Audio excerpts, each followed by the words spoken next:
Wait a minute, where are the DVDs? France, Iowa, whoever Mom sold them to, that's where they are.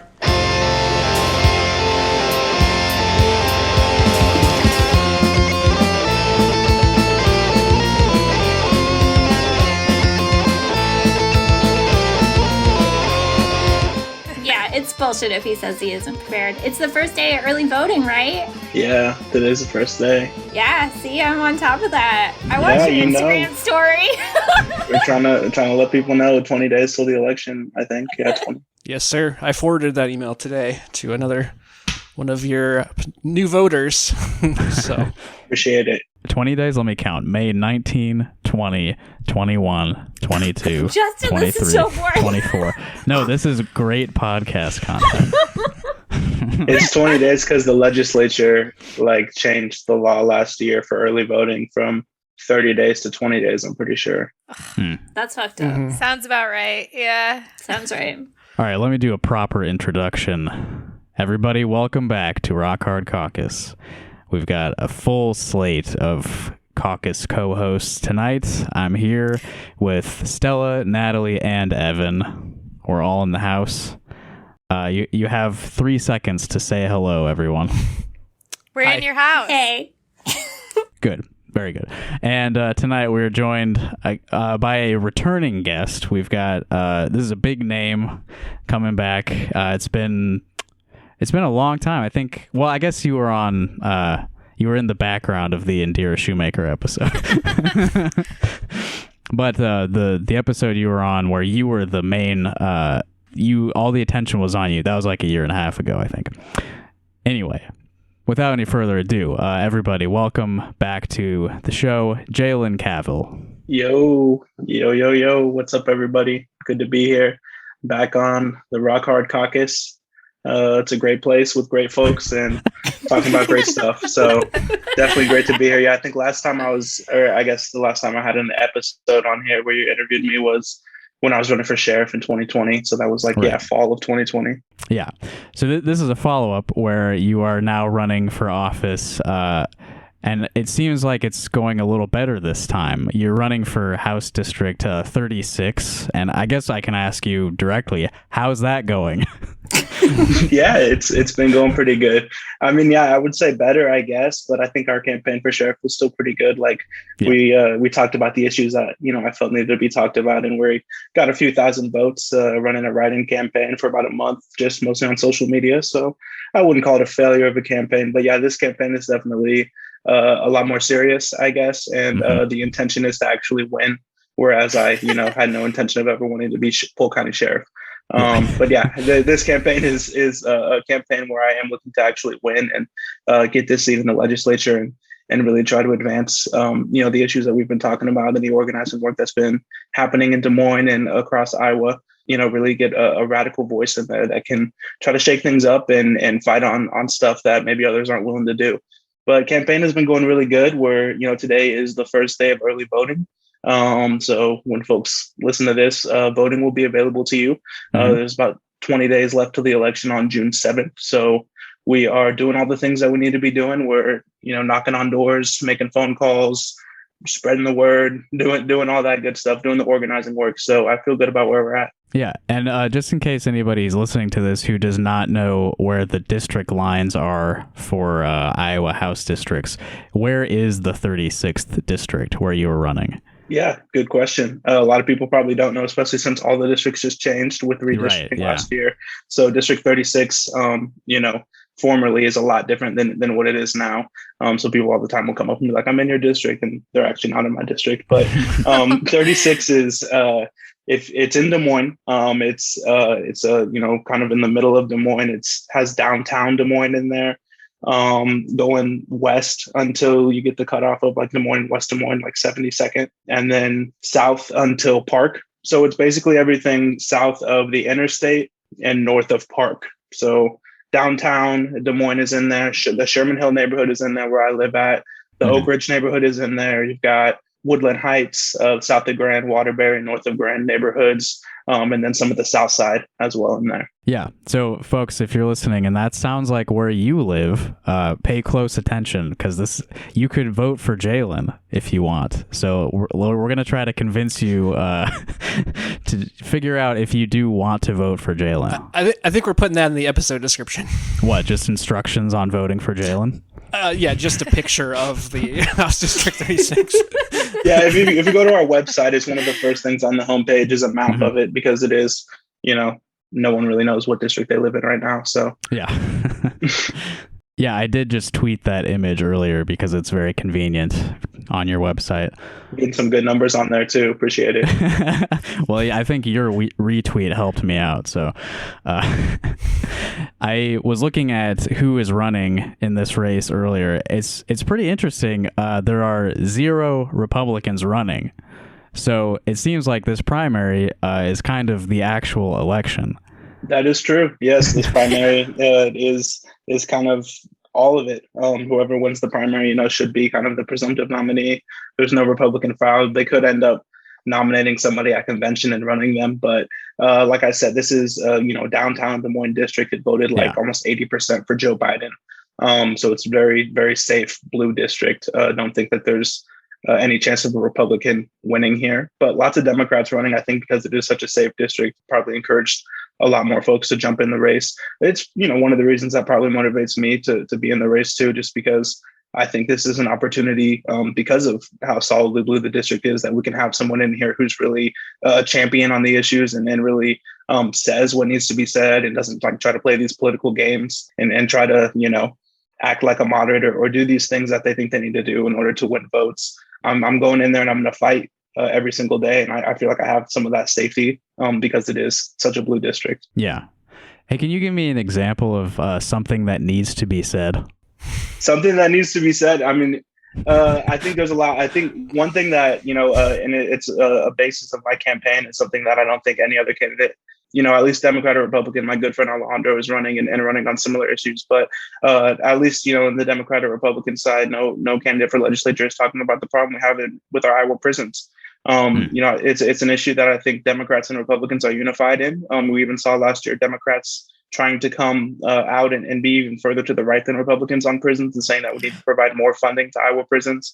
And I don't think anyone is really talking about, how much this is harming our state, harming our society, the prison industrial complex, the fact that we're spending hundreds and hundreds of millions of dollars of our state budget to go towards prisons and police. Meanwhile, people in our communities are suffering. And every time there's a problem in our society, we're just pointing to putting more money to cops and putting more money to jails. And we think that that's going to fix things. And that's a bipartisan mindset.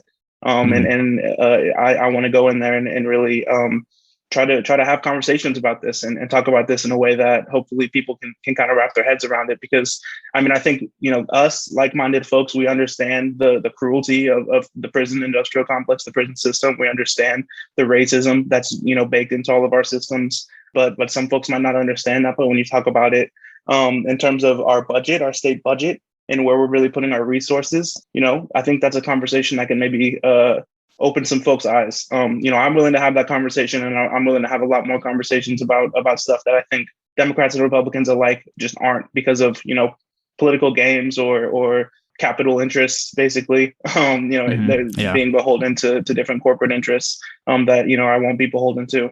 So. Wait, is bipartisanship bad? If you ask Cindy Axne, it's not. It's a virtue. She's number one in bipartisanship. She's not. It was like she was ranked like 8th or 9th or something on the list, but she made it. She wasn't even number one, but she made it a whole graphic and posted it like 5 times on Twitter. But everyone hates it too. Why are you putting that on Twitter? Everyone just jumps on there and calls her. Yeah, I think bipartisanship can be bad, especially when we're talking about all of the issues that Republicans and Democrats tend to be unified on, right? And it tends to be, right, supporting corporations, whether that be the corporate agriculture industry here in Iowa that's destroying our environment, destroying our waters, destroying our air. We see Democrats and Republicans coming together to sign the E15 bill, requiring more pumping up the ethanol industry, which we know is a false climate solution and killing our environment. Police and prisons, of course, Democrats and Republicans are basically fighting with each other to show who's more pro-cop than the other one. When it comes to issues of imperialism, the military, of course, Democrats and Republicans are unified in spending and supporting that industry. So I think bipartisanship can be a really bad thing, especially when you're talking about in practice, right? It tends to be Democrats moving to the right always when we're talking about bipartisanship compromises. It's never Republicans conceding any ground. It's always Democrats moving to the center, moving to the right in order to pass these bipartisan bills and conceding all of these things that are necessary for people. And then claiming that as a win. So I don't really get down with that, but I'm also not opposed to working with Republicans. I've said that as well. There's something I tweeted yesterday about how I support banning traffic cameras, banning traffic cameras in our state. And that's actually something that Republicans tried to pass in the legislature last year. They introduced a bill to ban traffic cameras, which I'm in support of. If you're ever driving in the city of Des Moines on our highway, there's cameras all over the place. You'll get mail tickets. It's an aspect of surveillance culture that the police use to suppress us. So I support banning traffic cameras. Republicans support banning traffic cameras for the most part. Democrats came out against that last year, said that this was an attempt by Republicans to defund the police because police make so much money on these tickets that they can mail to people, right? And so if there's another bill to ban traffic cameras, I'll be voting with Republicans and not with Democrats. So I guess you could call me bipartisan in that sense. So no traffic cameras, but maybe like the equivalent of a body cam on Governor Reynolds' car for accountability purposes. That could be like something you sneak in there on that bill. You gotta watch. You gotta check it out. Amendment from Representative Cavil, dash cams on all state official vehicles. So according to the Ballotpedia page for the Iowa House of Representative elections, there are actually 6 Democrats running in your primary right now, which makes you, I think, tied for the most competitive race for the Iowa House. I'm wondering if you've had any sort of interactions with your primary opponents. It's a hot race for sure. 6 candidates. Everyone's talking about it, yo. It's I have heard a lot of people talk about it just because of how many candidates are in the race. It's kind of makes it unpredictable as well. Like I feel good about our organizing that we've done, but at the end of the day, I don't really know what will happen on election day. There's a lot of candidates.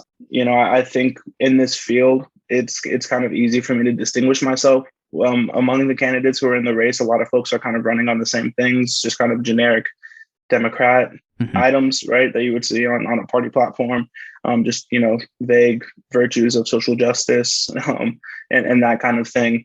There are a lot of wealthy opponents in my race. 2 of the people in my race are medical doctors. One of them is an attorney. So there's a big difference there. I'm struggling to get by just doing work in my community. I'm the only Black candidate in the race, so I do think that gives me somewhat of a different lived experience, of course, and just provides a different perspective on the issues that the other candidates don't have. I'm the youngest candidate in the race, so I see that as a benefit. I represent kind of a younger generation that is more involved and cares really deeply about stuff going on in our community, and maybe wants to do things a different type of way. So I think I have all those things going for me when it comes to just kind of comparing me in a field of so many other candidates. It's kind of easy to set me apart from the rest of them, which is good. And they're all nice people. I've met them, interacted with them. We've been at forums and whatnot. So they're fine. They're all standard Democrats. Of course, I think I'm the best candidate in the race, right? Like I don't think I would be running if I thought I wasn't the best candidate in the race, and that I didn't think that I could do the best job at representing this area. And then when it comes to the issues, I'm definitely set apart from other candidates, just from some of the things that we've talked about already. And just the fact that I do want to take a more radical approach to our politics. And I am an organizer at heart, and I want to bring that along with me when it comes to being in elected office. I want to continue to organize and I want to build power for our community and make sure that this isn't something where I'm just becoming an elected official and will become a politician and just, vote blue every time and just be a standard Democrat. Like, that's not why I'm running, to just be a standard Democrat. There's plenty of folks running in this race that you could pick that would be standard Democrats. But, I'm hoping that voters will see me and recognize that this is a moment of urgency. This is a moment where, where our state is sliding further and further in the wrong direction. And people are really being harmed by it. And then we do need to do things differently. We need to shake things up. We need to really go in there and fight and present radical new ideas, things that haven't been done before, things that other people are maybe uncomfortable talking about. That's why I'm running. Yeah. What you mentioned, you're the youngest candidate. Could you tell us how old you are exactly, sir? Yeah. This makes me sad. I was so upset when I found this out. Well, I just recently turned 25, so I'm 25 now. It's like a quarter century. That's pretty old, right? Like, I agree. It should be illegal. It should be illegal to be younger than me. That's your first bill. Yeah, I'm young, but I think I have experience in a lot of ways. I have been an organizer in my community for years now. All of the issues that you'll find on my campaign or on our campaign literature that I'm running on are all things that I have been organizing around and fighting for already. Like, I'm not someone that's coming new to this kind of stuff. These are fights that I've been having up at the State House with legislators, organizing protests, having meetings with Governor Kim Reynolds and the others. So I have that experience, and I think I'm tapped into the community in a way that other candidates aren't either, which provides just a good insight and good experience in other ways. Because I have been organizing alongside community members, especially our most marginalized community members. I think that's all a benefit to me. So I might be the youngest candidate in the race, but I think my candidacy represents something that is better than what the other candidates represent, I guess. Not trying to talk a bunch of shit. I'm just saying. Well, it is a competition. Yeah. So, I mean, election, right? Well, we all agree. You may not want to talk shit, but that's kind of what we do. So I think it's honestly in your favor that you're 25, because look kind of where we are with the old fucks who are running the place right now. Like, we do need younger people to be active and engaged and to run for office and to hold office. Mm-hmm. Well, I think you are so experienced too, and I'm just complaining because I hate aging, but also because I was a fucking loser when I was 24, 25. That's not true. Yes, it is. And so when people have done as much as you have, Jaylen, it just is it's inspiring and really cool, and also just we take it personally. Yeah, I take it personally. I appreciate that. You have done a lot of dope shit too, though, Natalie. Oh, yeah. So, being a community organizer for the past few years, when you are out there knocking doors, canvassing, how often do the people that you are speaking to already know who you are because of what you've already been doing in the community? Yeah, it's pretty often. A lot of folks will recognize me. They'll say that they've heard of me, or a lot of people will be like, "Oh, I follow you on Twitter." or I've met other people at events and stuff like that, and then I knock on their door and I'm like, oh yeah, I already know you. So yeah, that's always nice to just be kind of recognized in the community and already have that familiarity when I'm going to talk to someone at their door. So yeah, that's been good. I think I have a pretty decent name recognition in this district and just in Des Moines, just because of the work that I have been doing and the way that the media has been the media and tries to, you know what I mean. There's certain people in the community that the media will continuously run stories on and stuff like that. I don't know. It's a lot of lazy journalism as well as, people. So a lot of people do know who I am, and there's a lot of it makes it really easy to be able to have conversations that way if someone has at least heard of me. Sometimes though too, there are people that have heard of me and are do not like me, which is fine. You know what I mean? Like, can't win them all, especially when it comes to the type of work that I do. I think that I'm never going to have everybody, be on my side or be supportive of me, but it's mostly positive. Yeah, I mean, that's what happens when you are challenging the existing social order. There are people who are invested in the existing social order. But your mention of the media actually gives me a good opening to start grilling you. So I've got this article here from the Iowa Torch, written by Shane Vanderhart. This came out in January. I just want to get a statement from Jaylen while we have him here on this. Jaylen Cavil, a candidate for the Democratic nomination in the newly drawn Iowa House District 36 that encompasses the west side of Des Moines, on Friday encouraged Iowans in his district to vote for him because he would not support the, quote, violent and racist Iowa State Patrol. And this was Jaylen responding to a tweet that the Iowa State Patrol posted, which was celebrating the unwavering support we receive from our elected officials. Thank you, Iowa legislature. Yeah, Jaylen called the Iowa State Patrol violent and racist and vowed to never give them his unwavering support. And I guess while we've got him here, Jaylen, is the Iowa State Patrol violent and racist? 100%. I 100% stand by that. And if you see my tweets, like, it's backed up as well by evidence. Like, I cited news stories, statistics, studies that have been done that show the use of force by the Iowa State Patrol on Black people, their arrest rate on Black people. Like, I'm not just like pulling that out of thin air. Obviously, I have personal experience with the Iowa State Patrol being violent and racist, but there have been studies done. Like, we can look at the data and see that this is true. So yes, I stand by that. And to think that any elected official would give the Iowa State Patrol their unwavering support, I think is ridiculous. Why would you ever give a police agency your you can say you'll support the agency, but unwavering support, that to me, that sounds like anything that they do, you will still stand by them and support them. Which that's unacceptable. Sounds right. That makes no sense. I think did they delete that tweet though too? I think they might have. I'll say I love the right wing media, the Iowa Torch, Iowa Standard. And Natalie has experience with this too, and it's the same point I'm trying to make, because I said they just did this to you. But every time, anti-life activist. Every time they write a story about me, yes, they literally make a transcript of everything I said and put it into an article. And I'm like, thank you so much for doing that. Then I share it, and I'm like, they don't even like. Yes, there's always words. They did that to me last year when they were doing the debate in the Iowa Senate for the anti-abortion bill, the constitutional amendment that they ended up passing out of the legislature last year. They had a hearing for it, and I spoke at the hearing against it.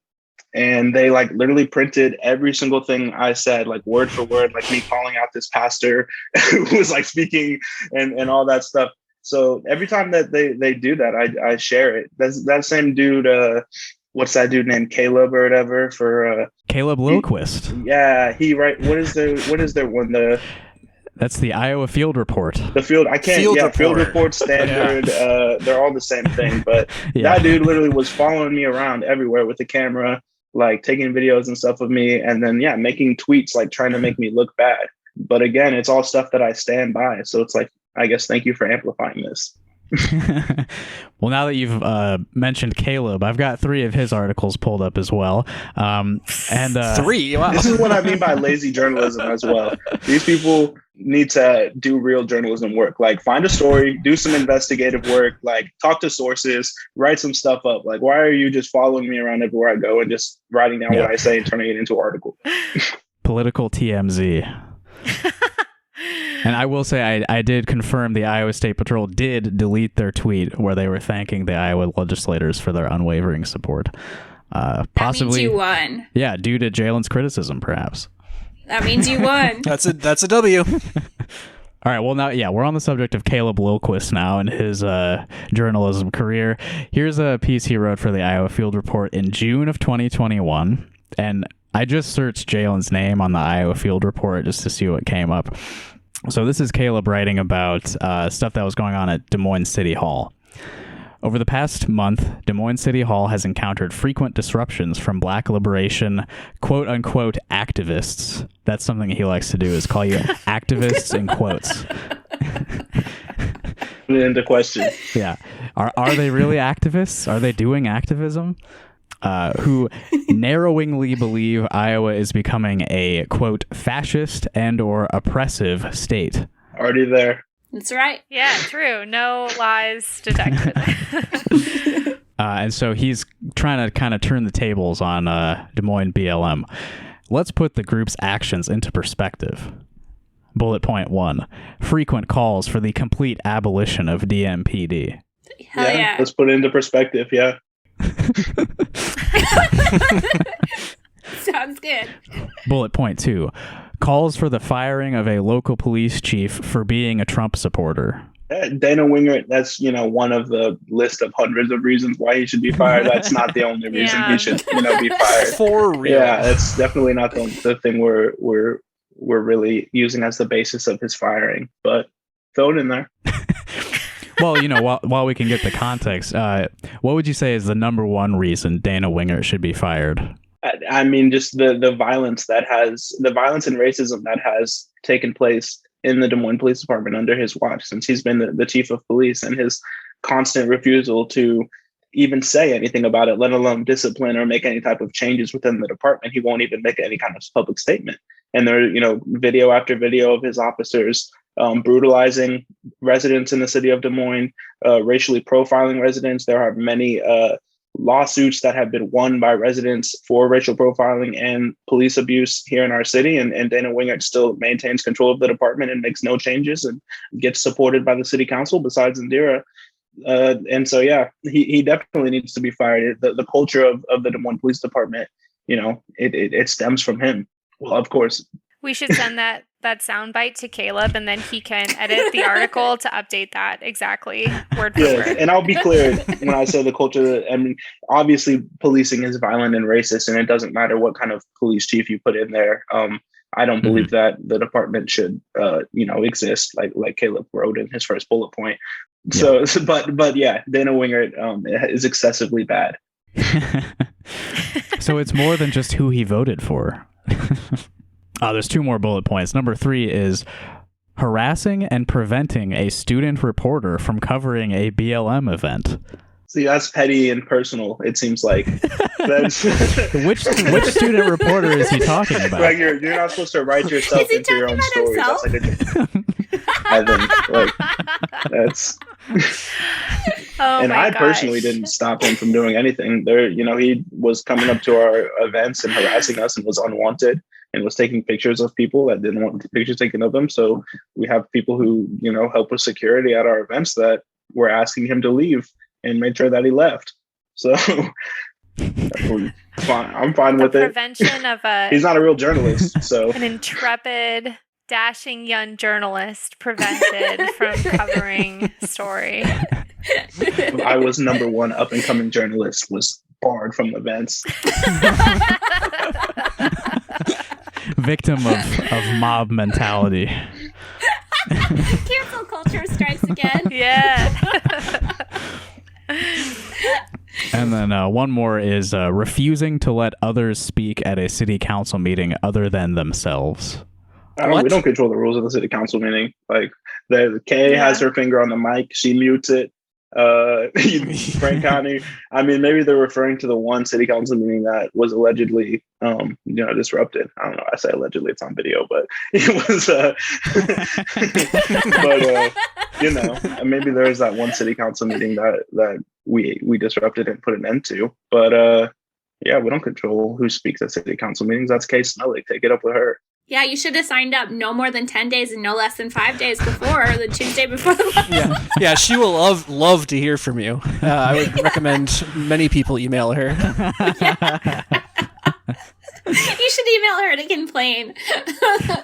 So I guess the purpose behind these bullet points that Caleb presented is, for the record, one of the main aspects of fascism and oppression consists of the forceful suppression of any opposition and criticism to one's movement. Oh, so we're fascists? Yes, that's right. You're the real fascists. You're the real fascists. Even though, that dude's a joke, honestly. Which makes Caleb Antifa. Yeah, if you think about it. Put that on him, He'll write a story about you. No, that dude is a joke, honestly. Like I said, he's a really bad journalist. Like he doesn't even write well. Like if you read his stories. And yeah, I'm being very nice reading his stories and not pointing out every error as I read them. My only real problem with Caleb is the way that he has continuously tried to twist violence in the Des Moines public schools, or in quotes, and Yes. tried to turn that into, he's one of the people who's trying to really whip up the whole bring the SROs back into the schools, because the SROs were removed from Des Moines public schools. And so he, has written a lot of stories about that and tried to frame it as like, oh, this is like BLM's fault, Jaylen's fault for like being anti-police. Now the schools are filled with violence, which is not true. Like the schools are not filled with extra violence. And, there's a concerted effort by him, as well as like more mainstream media like KCCI and other outlets here in Des Moines that are really trying to push this, like put the cops back in schools. So I do take problem with that, and like definitely don't fuck with that guy at all. Yeah, that was the next article I had pulled up, was another one where he like embedded a bunch of your tweets talking about school resource officers. And so, yeah, I mean, essentially he tries to blame you for the shooting that happened. Is like, it's because the SROs aren't in the schools anymore. Which it was a drive-by shooting outside of a school, but yeah, literally not inside the school. It's ridiculous. Yeah, that guy's awful. And there's a whole bunch of those people that are just in this like right-wing blog ecosphere. They just churn out these shitty articles and reply to people's tweets, and I don't know, they're bad.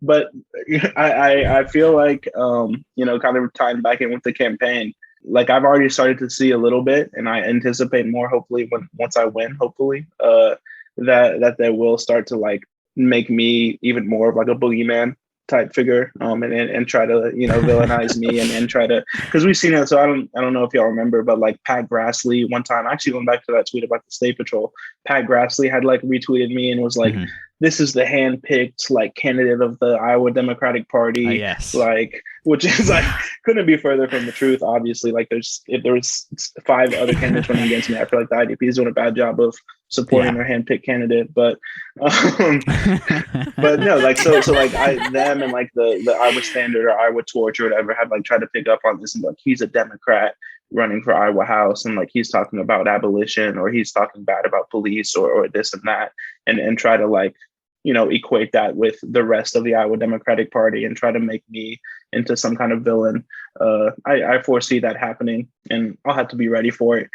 But again, as well, part of the reason I'm running is to try to like have these issues be talked about, right? And have this be more the things I'm talking about with police and prisons and our problems with white supremacy and racism in our state need to be in the more mainstream political discussions, and they're not.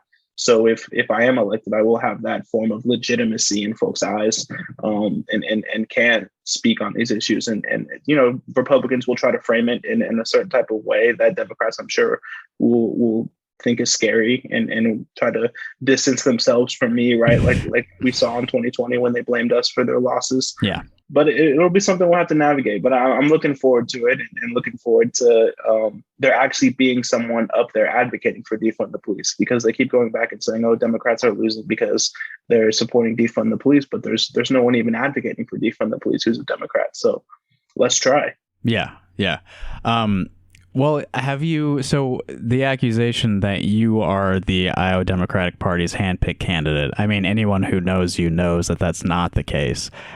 Do you feel like, the powers that be in the Iowa Democratic Party, are any of them supportive of you? Have you talked to any of the big people in the state? Like, what do they think of your candidacy? Yeah, I mean, so like you said, I'm not the Iowa Democratic Party's handpicked candidate. Representative Converse is the one who's kind of in charge of the Iowa House Dems now, as the minority leader. Yeah. And I've spoken to her one time at an event, and she just said, good luck. She's reminded me that she said, we're staying out of the race. I was like, okay. So I hope that's true, but I don't know. We've gotten some good endorsements, right? Like I'm an anti-establishment candidate for sure, but we've gotten endorsements from some elected officials like Representative Roth Smith, Representative Akeo Abdul-Samad, Representative Ruth Ann Gaines. So, 3 members of the Iowa Democratic Legislative Caucus up there. So that's somewhat institutional. But as far as like the party goes, and the folks who are really in charge of like kind of running these legislative campaigns on the Democratic side. It's just been kind of like, hands off. They just assure us they're staying out of it and they're not going to support anybody. But who knows? I know that there are other candidates in my race that have more establishment support for sure, and have people who are definitely pulling some strings and stuff and supporting them behind the scenes. But not saying that's dirty or anything, just politics. But it's something that I always expected, right? I didn't come in here expecting to have the Democrats wrap their arms around me and lift me up and say, this is our guy, right? I've been very critical of the Iowa Democratic Party ever since folks have been paying attention to anything I have to say. So, it's not surprising to me. God, I want to ask you about what's going on behind the scenes with the string pulling, but I don't know if you want to talk about it. No, maybe we'll talk after the episode. No, there's no accusations out there. I'm just, it's expected, right? And the district I'm in as well has it has a wealthier area to it that have a lot of like big time Democrat folks. So, yeah. Mm-hmm. I saw one of those doctors is going to cure erectile dysfunction or something. Do you have any response for that? Yeah, what will you do for boners, Jaylen? No, electile, Stella. I mean, I support single payer. I support putting a cap on prescription drug prices right now. Yeah. So, I definitely want to make sure people have their healthcare and their medications available to them, and everyone has access and has that universally available. But I honestly don't know about that T-shirt design. There were some funny comments because I see Natalie posted it on Twitter. And I liked the one that said, "I'm surprised Reagan hasn't made this yet." I thought that was that one was pretty good.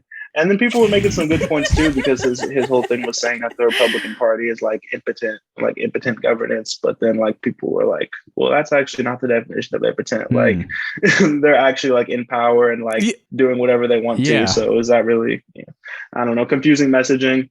You won't see that coming out of my campaign. They're pretty hard from what I could see. I know, and it's kind of like. I think the flaccid, impotent party is, maybe I feel like the question should be back at y'all, honestly, right? Like, as the Rock Hard Caucus, how do you feel about another person in this Iowa political space trying to like use these phallic jokes to elbow in on the dick jokes? I mean, everyone can tell like what he's trying to imply there, like who he's trying to nudge out of the Iowa politics dick joke. It's kind of like y'all's IP, honestly, like your intellectual property. Like maybe you should hire an attorney. I don't know. Just kidding. But no, that's funny stuff. I don't know. I don't know about that shirt, but he's a doctor, so maybe he knows more about that stuff than me, obviously. So we are talking about healthcare and medicine and that. You did mention the abortion constitutional amendment from before. This is another Caleb Loquist article, but he brought up that there was a Des Moines black liberation activist blocked downtown streets in an effort to protest the latest murmurings of overturning Roe v. Wade. And so he pointed out that you and others were chanting a slogan, "Fuck the church, fuck the state, we decide our fate." Yeah, only we decide our fate, yeah. Only. He missed a word. Okay, yeah. Mm-hmm. Bad journalism. And so, I mean, that's one of the most, pressing, relevant federal issues right now is the state of abortion. I'm more than federal. I mean, obviously, it's going to be a state issue very soon everywhere. I mean, what is your position on abortion, Jaylen? I support abortion. I support every Iowan, every person in this country having access to abortion. Abortion is healthcare. And so, yeah, definitely oppose any attempts to strip people of their bodily autonomy or try to ban abortion. That's where I'm at. I think obviously we need to be very, very diligent in our organizing and really be going hard to support abortion rights here in Iowa, just because we know that they already have that timeline going. Like we talked about the constitutional amendment passing last year, so they just need to pass that out of session one more time, and that can then go on the ballots for people to then vote on to ban abortion. And so yeah, it's a pressing issue, and it's looking like we're not going to have the protections of Roe anymore. So yeah, I'm committed to the fight to protecting abortion access 100%. We'll continue to uplift and support organizations like the Iowa Abortion Access Fund, and other mutual aid efforts that are able to provide resources to people. And if, we do come to that place where abortion is fully banned here in the state of Iowa, we'll continue to support, like I said, mutual aid efforts and whatever other organizing is going on to make sure that people still have that access they need. Would you call yourself pro-choice or pro-abortion? Both. I support folks having the choice to have an abortion, but I know that there's I agree with the attempts to try to destigmatize abortion, and I've seen even when we had that protest for BLM, we had a sign, a big banner that said "honk if you love abortion," and people were on Facebook that is not the right message to be sending at this time. We need to be talking about choice and yeah. So, I'll say I'm pro-abortion. Yes, I support anyone having the right to have an abortion who needs one. Mm-hmm. And everyone who gets one needs one. There's really no other reason to get one. Yeah, that is true. What if a woman is 9 months pregnant and she goes to an abortion clinic and goes into labor and the baby comes out singing the Michigan J Frog theme? And then I knew you were going there somehow. I knew it was going to be dancing out of with a little cane and top hat. It's just something we've talked about a lot is the wealth of bad takes that the whole leaked opinion has churned out, and it really just goes to show you how little people actually know about abortion and when it needs to be accessed and at what point in a pregnancy and in what situations. And that one made me laugh though. Yeah, no, I saw that tweet going around. It was very ridiculous. But then the sad part is that that tweet literally made its way into Congress today. I don't know if y'all saw there was a clip during a hearing in the U.S. Congress. I forgot which congressman it was, but he was asking a doctor who was testifying, oh, well, what if someone is getting an abortion at 8 months and they start giving birth and the baby's halfway out? What do you do then? And the doctor was like, what you're talking about, something that does not exist. Yeah. I know that's Natalie's line. Do not engage in hypotheticals. Yeah. It's never going to go anywhere. I was at a protest outside of a church the other day, and one of the members of the church came out, and he was a father. He had 2 kids. And speaking of hypotheticals, he started getting into the hypothetical of his daughter's rape. Ooh. So that's where hypotheticals get you, is just saying the wildest shit in public ever. It's just escalating the worst situations you can imagine on top of each other, and everyone calling out their trauma, and it just it's just a bad idea. I think. Yeah. And that was always the worst kid in class. I feel that would just raise their hand and be like, what if then this happened? And what if this happened? And what if then that happened? It's let's move on.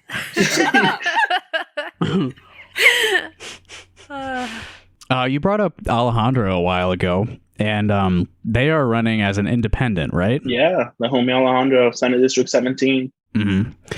And so we've discussed a little bit, some of the Democratic establishment has been supportive, some are running away from you as quickly as possible. So I guess what is your theory on the difference between your campaign and Alejandro's campaign? What are the benefits of you running as a Democrat? And are there any cons? What does Alejandro get to do that you don't get to do? Anything like that? Yeah, no, I think that's definitely a good question. Something I definitely struggled with a lot, just before even launching the campaign, right? I had, kind of decided and knew that I wanted to run, but then the big question was, do I run as a Democrat or do I run independent? Mm-hmm. And I was also having talks with Alejandro, and I knew that they were planning on running for that Senate seat as an independent. And yeah, I went back and forth on it a lot, and really had to kind of decide what I wanted to do. And ultimately, I decided to run in the Democratic primary. there are a few reasons for that. Like one, I'll say, like, I've always been a registered Democrat. Like ever since I turned 18, I've been a registered Democrat. Never in my life have I, said I'm changing to independent or whatever. So it's not like I'm switching around or doing anything out of the ordinary. I'm just running for office as what I currently am registered as. But, I do think also, like, I want to win this campaign. I want to get in this office and actually be able to work on these things that I'm talking about. And I thought that this was, just to be frank, like an easier path to victory. It's like I was saying before, it's an 80% Democrat district voted for Joe Biden. And so to win the Democratic primaries, to basically win the election. And so I saw a path to victory there and just felt like that was the right move for me. I definitely still, obviously some of my hesitations, right, were like, I do have major criticisms of the Democratic Party, of the two-party system, of electoral politics in general. I'm like, am I just funneling more people back into the Democratic Party, like keeping people in the Democratic Party when like maybe the argument is that we should all like be having a mass exodus and everybody changing their registration, right? So that's one thing, which it could be happening where I'm keeping people in the Democratic Party, but then I also remind people that you can change your registration to a Democrat and vote on June 7th, and then the next day change your registration back. So think about that, everybody. You have that available to you. So it's always come in handy for me. Yeah. And I would say, like you said, things that like aren't available to you. There are more things available to you running as a Democrat, like running in the party system than running as an independent. For example, like we're able to fundraise using Act Blue, right? Which if you're an independent, you can't use. We're able to have access to VAN, the Voter Action Network, which is what we used to organize and have access to all of the voter files and be able to talk to people. You can't have access to that if you're not in the party. So, those are just like some organizational tools and things that we're just able to have access to being in the party. But I think there are benefits to running as an independent. Like we were talking about, there's an argument to be made that we should all be switching to an independent and putting pressure on the Democratic Party to get in line with what the people want, or we're not going to continue to vote for you, which, I definitely support that argument. I see I see that argument as valid. And I would say I practice that in a lot of senses. So yeah, there's Democrats that I don't vote for. Yeah. It's tough. Like I said, it's something I go back and forth on. I think the benefits of running as an independent are that you are, maybe able to, I mean, I don't want to say you're able to say what you want, because I think I still say what I want to say. You're already doing that. Yeah. Like, for example, like me and Alejandro, we actually just co-authored and put out a piece in Bleeding Heartland today. Yep. Actually calling out our Democratic representative, Cindy Axne, for her pro-police legislation that she's pushing right now called the Invest to Protect Act. And yeah, she's the only Democrat in Congress from the state of Iowa, right? Iowa Democrats love Cindy Axne. They definitely always try to raise up Cindy Axne, and people in the district really love her. So obviously, by putting out an article where I'm calling Cindy Axne racist, and calling her out, I risk upsetting people in the party that I'm running in, right? Yeah. But I want to continue to be who I am and say what I believe, whether I'm a Democrat or an independent. So I'm going to stay true to that. So maybe that'll turn around and bite me in the ass. And maybe I should have ran as an independent because people in the Democratic primary are not going to end up supporting me because of my criticism of the party. But I guess we'll find out.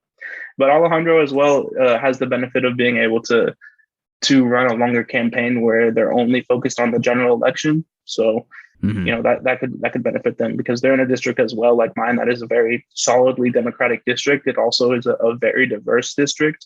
And so, if they're able to organize for an extended period of time and take on a Democrat challenger, they have a shot at winning. We're planning on having them on there too, but they don't know that yet.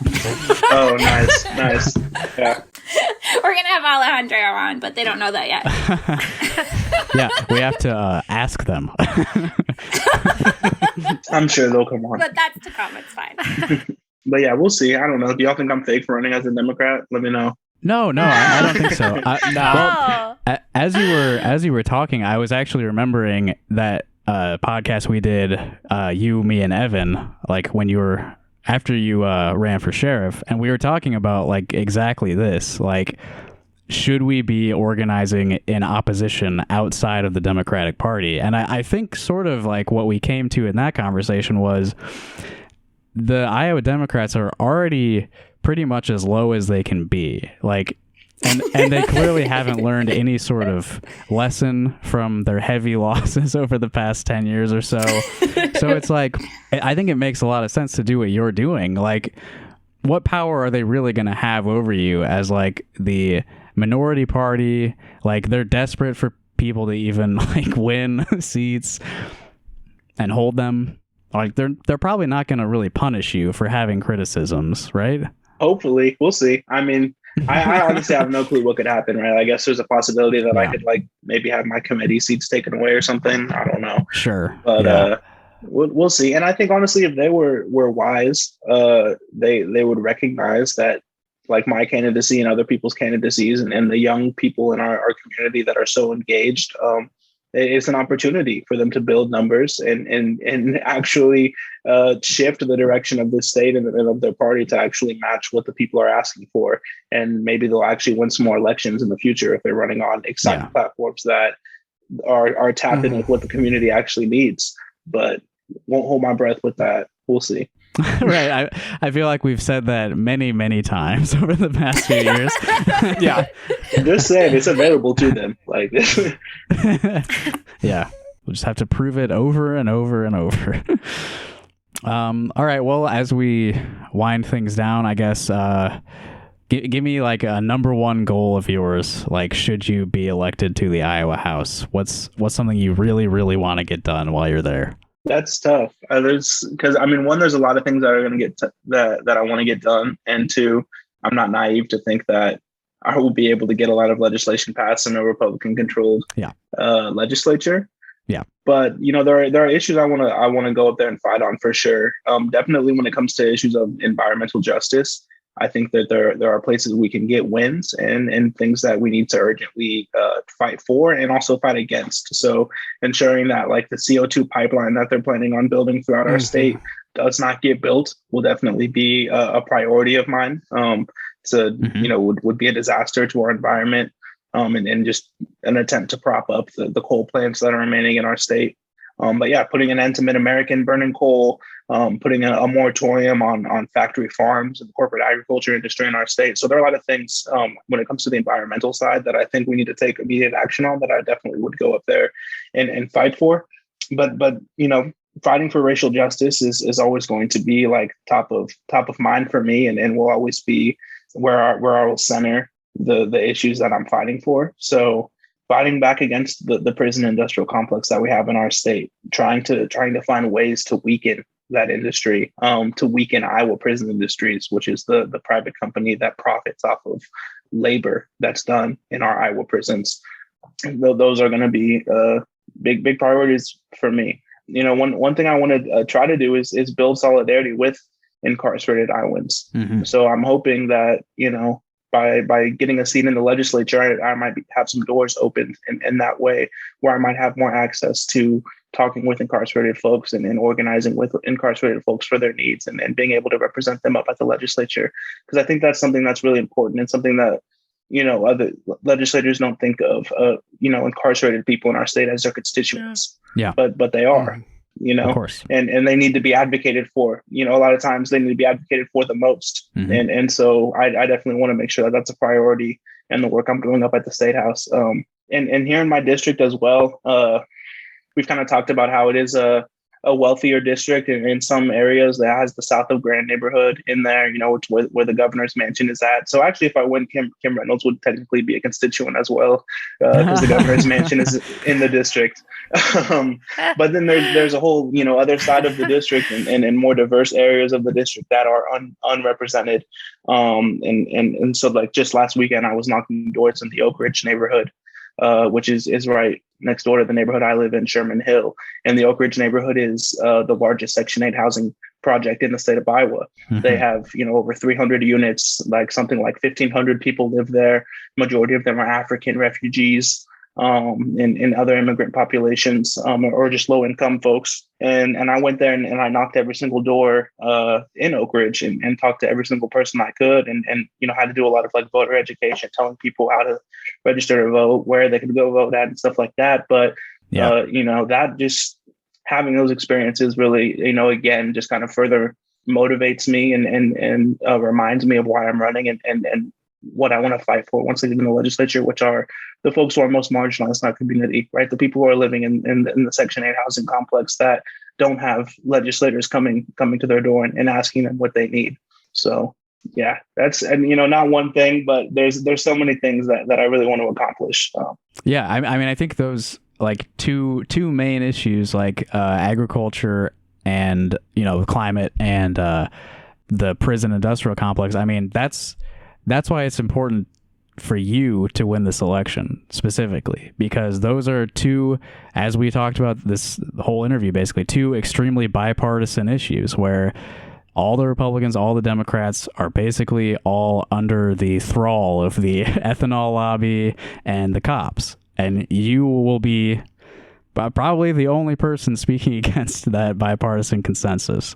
Yeah, I think that's true. It'll be lonely, but I think it's important to have, one person on at the state level, like advocating for, common sense, basic, obvious truth that is just being undermined by power and capital, Yeah.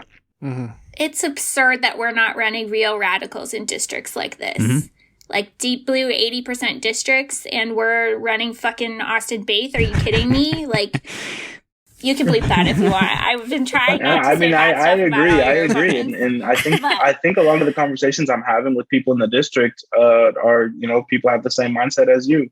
Not maybe not specifically targeting one person, but just the just the overall sentiment that like this is such a safe seat and we are in such a bad place in our state. And we are just running the same type of people who are saying the same things and trying the same things, that like we cannot continue to do this. And when people look at the field of candidates, I a lot of times am the only person talking about something else or representing a different path forward. So hopefully that resonates with people and people are where you're at, Natalie, and we can actually get this win on June 7th. Yeah, that's why I think it's so important that people get out and vote for you, because like these are the districts we need to be getting radicals in because they're safe seats. So like this is like we have opportunities here. So I would really encourage people. I just did an hour on TFM about how much I hate Democrats and elections and all of it. And here I am on the main one and I'm being like, you guys should vote. and let me give Natalie a shout out as well, because Natalie has knocked doors for the campaign, brought her family out to knock doors for the campaign, been a big supporter. So definitely appreciate that. Yeah, we're so excited. I wish I could vote for you. I'm like right on the line, but I have a yard sign in case someone's like driving by who like lives like there. So, but I will say, you should vote. Voting for Jaylen is different. Like it's different. It's different when we do it. It's not regular voting. It's cool voting. You can vote for me and nobody else on the ballot. I don't care. Like I said earlier, you can change your registration to away from a Democrat the next day. I don't care. Just no one will ever know that you registered as a Democrat. You don't have to tell anyone. Honestly, I really don't think it will. You can make it so it doesn't register. If you do it, I think within 24 hours after you vote, then like it's like an annulment. Never. Oh, never actually counts. Yeah. And honestly, like Jaylen winning as a Democrat does more to undermine the power of the Democratic establishment, I think, than if he was running outside of the party.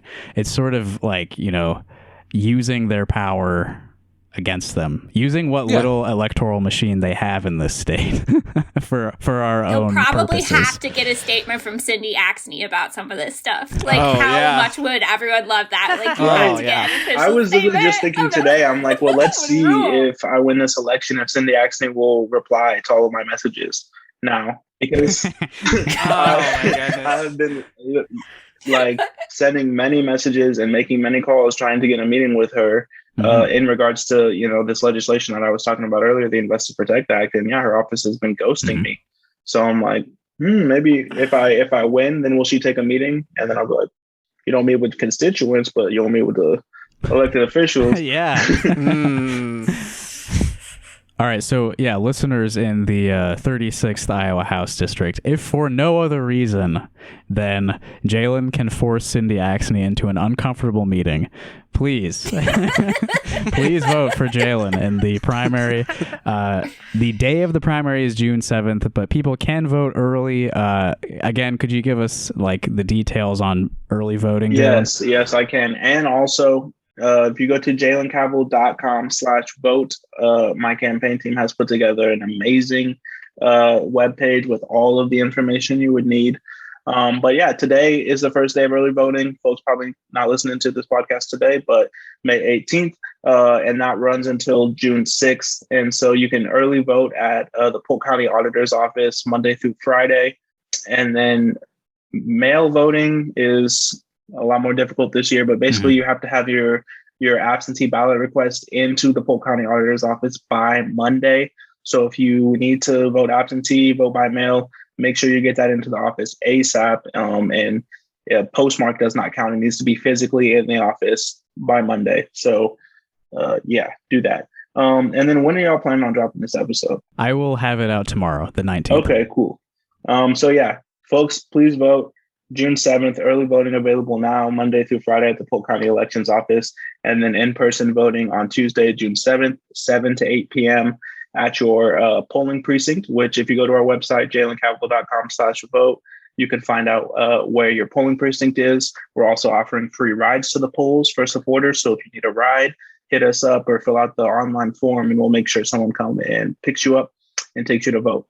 And also, I will make a plea for folks to please help us with volunteering. This is a grassroots campaign, like we've discussed. We don't have as much money as some of these other candidates do to send out a ton of mailers and have a bunch of digital ads and stuff like that.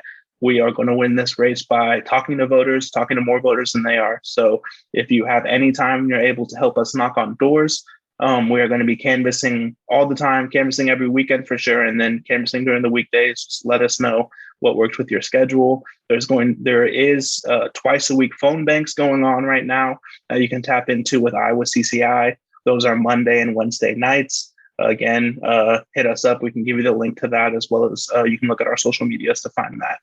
But yeah, any help that people are able to give as far as helping us knock on doors and making phone calls is super, super critical, and will definitely help us in getting across the finish line and winning on election day, hopefully. If someone wants to make a donation to you, how do they do that? Yes, please, if you can make a donation for a grassroots campaign, don't have as much money, all that stuff. But it's on our website. Maybe I can give you all that link if you would want to put it in the bio. I can do that. Okay, cool. But yeah, look in the bio of this episode, y'all, as well as go to our website or social medias. There's a donate button right there on the main page, jaylencavil.com. I did want to clarify one thing. The time of voting on June 7th, is that 7 a.m. to 8 p.m.? Yeah, did I say something different? Well, you just said 7 to 8 p.m. I just want to make sure people know you have more than 1 hour to vote the day of the primary. Good look. It is an all-day thing. Yes. They closed them earlier, though. They used to be open until 9 p.m. Just know. Yeah. 8 p.m. now. Hi. Republican voter suppression. If you're in line at 8 p.m., stay in line. If you're in line, stay in line. That's the number one thing I'm always telling people. Stay in line. And if you're 17 and you're going to turn 18 by November 8th, register and please vote. And we kind of been alluding to it. Iowa has same-day registration. You don't even have to be registered right now. You could go to the polling place, go to your election place on June 7th and register and vote same day. That's right. And if you're 17 and listening to this podcast, make sure you get permission from your parents.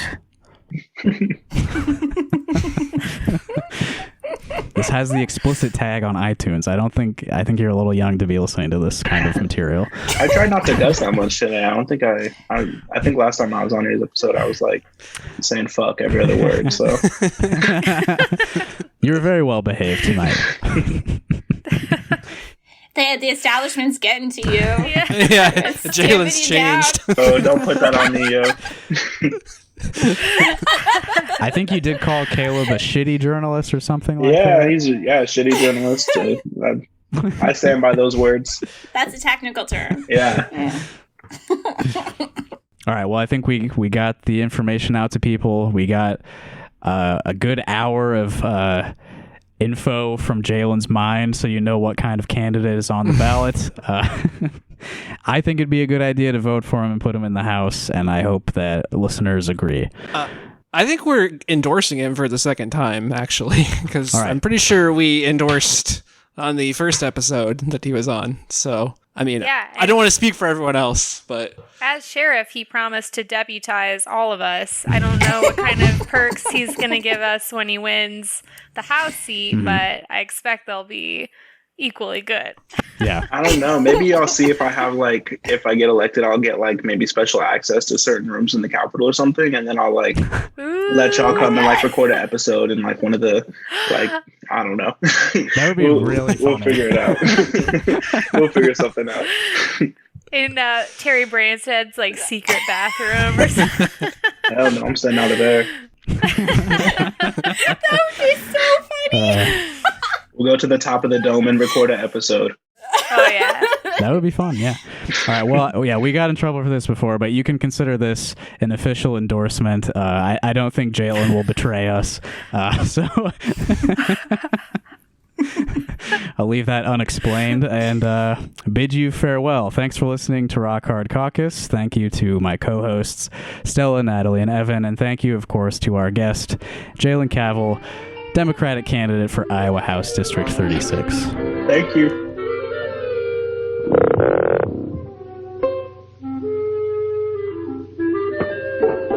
Hello, my baby. Hello, my honey. Hello, my ragtime gal. Send me a kiss by wire. Baby, my heart's on fire. If you refuse me, honey, you lose me. Then you'll be left alone. Oh, baby, telephone and tell me I'm your own.